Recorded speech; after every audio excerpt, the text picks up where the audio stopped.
Spartacus, Blood and Freedom. Prologue. I remember the silence of Thrace, when everything still seemed peaceful and untouched. The forests trembled in the morning wind, and the sun had not yet risen over the mountains when he appeared in the world, full of rage and strength. His name was still unknown, but his eyes burned, and his heart was resolute. He was born for war, even when he did not yet know it.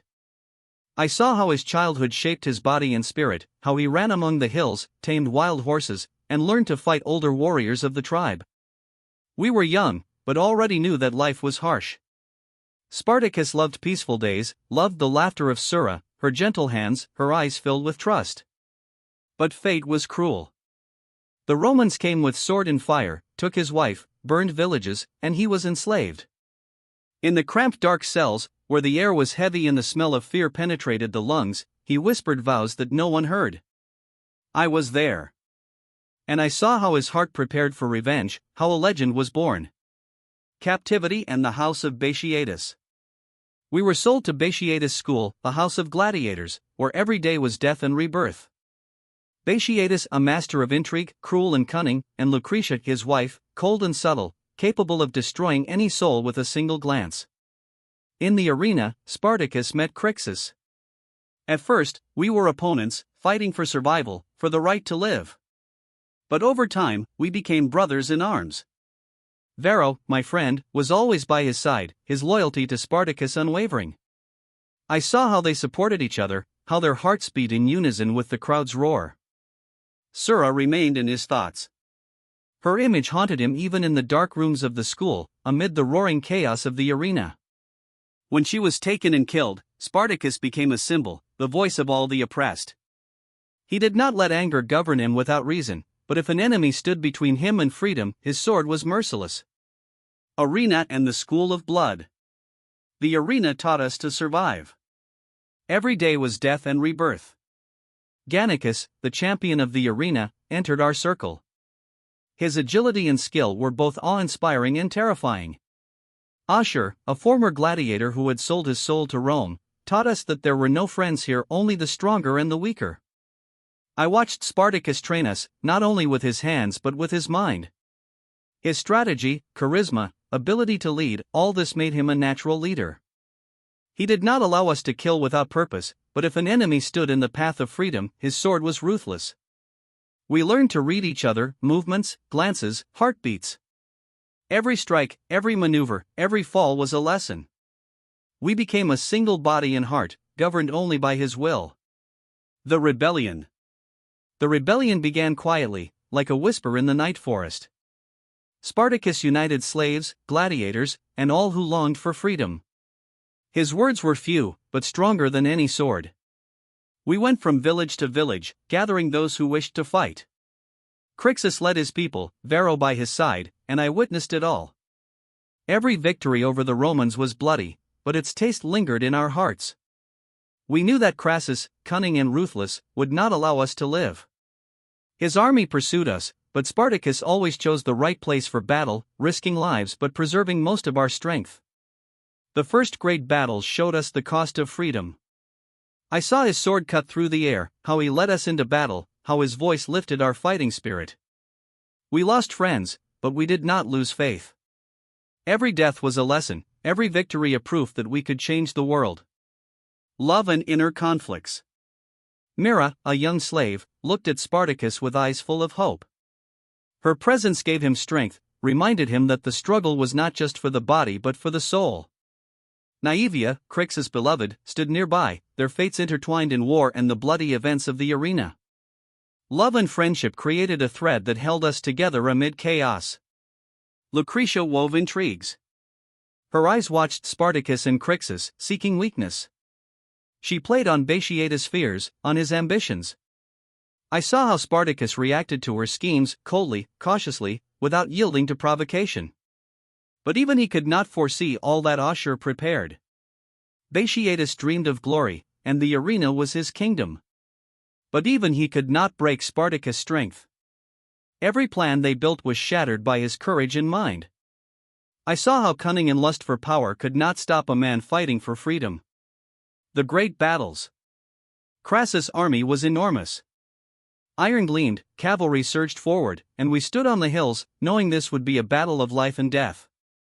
Spartacus looked at the battlefield coldly, yet inside burned a fiery determination. He was not just a warrior, he was strategy and inspiration. Crixus and Varro commanded a unit made of those proven by time and death. We knew this battle would change everything, and our hearts beat in sync with his bravery. Roman arrows fell like rain, swords clashed in a bloody dance. I watched Spartacus dive into the thick of it, saving those who fell, leading us forward, sparing himself not a moment. Gannicus and Ashur played their roles in this war. Gannicus showed courage, while Ashur planted intrigues and traps. I saw how betrayal and bravery intertwined in a single fabric of battle. Every strike was precise, every decision risky, yet Spartacus always had a plan. Heroic deaths. The first victim was Naevia, Crixus' beloved. Her death tore Crixus' heart, yet he fought on. Mira, beside Spartacus, supported him with her gaze and words, her fear and determination blending into quiet courage. Varro took a mortal blow, but before falling, he smiled, knowing Spartacus' cause lived on. I saw how Spartacus lifted us from our knees after losses, how his eyes burned with rage and grief, and how every death gave him strength for the next strike. His devotion and courage inspired even those paralyzed by fear. Preparing for the final battle, we gathered all the remnants of our forces. Spartacus stood before us, silent, his gaze full of resolve. He spoke little, but each word was a decree from fate. Today we fight not for ourselves, but for all who long for freedom. We checked weapons, set positions, prepared ambushes. Every man knew death could come at any moment, yet no one retreated. I stood beside him, witness to this legend, seeing how fear and resolve mingled in each of us. Spartacus divided the forces, and I saw his eyes meet Crixus and Varro's. We knew this battle was the last. He promised no salvation, only that we would leave behind a memory of freedom. The last battle and Spartacus' death. Swords gleamed, arrows fell, and the cries of enemies and comrades merged into a single roar of war. Spartacus threw himself into the thick of it, saving those who fell, raising those who stumbled.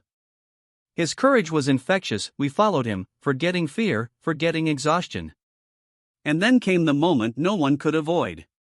Crassus broke through our lines, his sword met Spartacus in the final duel. I watched him fall. He did not cry, did not plead for mercy. Only the look in his eyes, filled with anger, love, and devotion, remained in my memory forever. We screamed, fought on, but understood we had lost the heart of the rebellion. His body fell, but his spirit remained, like a flame that would not extinguish. Each of us felt him in our hearts, our hands, our minds. Reactions of enemies and comrades. Crassus stood over the field, his gaze mixing victory and fear.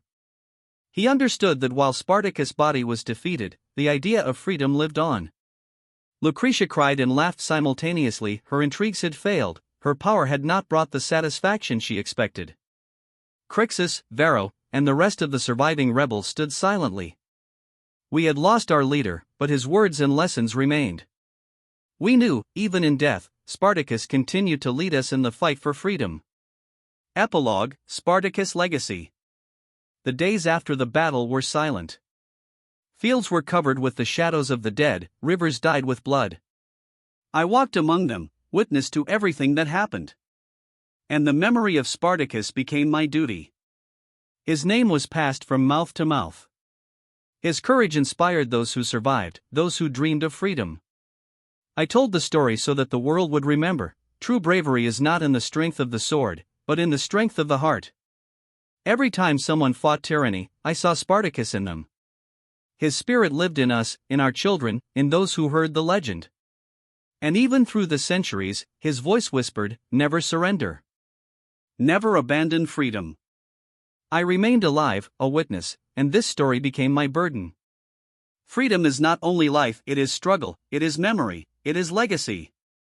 And Spartacus left behind its brightest flame.